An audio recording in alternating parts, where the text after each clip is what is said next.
Then in my dream, I saw that they drew near to the Slough of Despond, a very miry bog in the middle of the plain.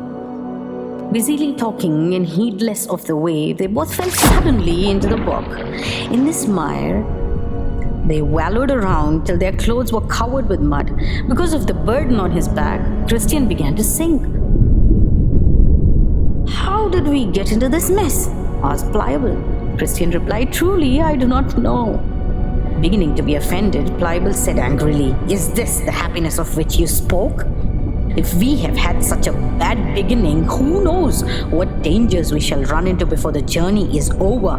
If I get out of this with my life, you may possess that brave land alone for all I care." At this, he turned back. Struggling desperately, he climbed out of the mire on the side where they had fallen in and returned to his home. Christian saw him no more. Left to struggle in the slough of despondency alone, poor Christian dragged himself through to the side which was nearest the narrow gate. But he could not climb out because of the burden on his back, and he began to sink again.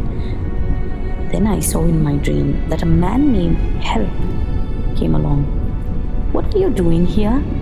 Help asked Christian. He replied, "A man named Evangelist directed me to yonder narrow gate that I might escape the wrath to come.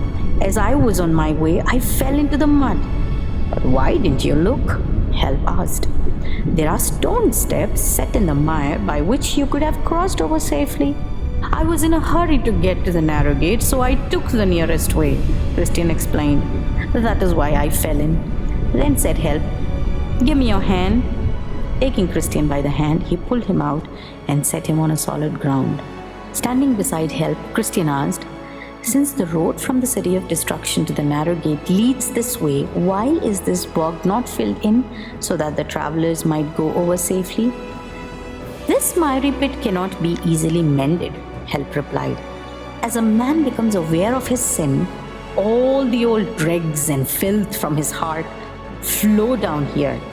That is why it is called the Slough of Despondency.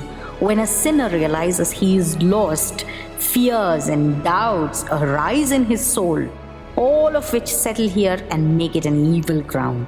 Still, it is not the king's wish that this place remain bad. For more than 1900 years, workmen have been trying to mend it." Help also said to Christian, "By order of the king, good and solid steps have been placed evenly through the slough. But when it rains and the mire casts up its filth, these steps are barely visible.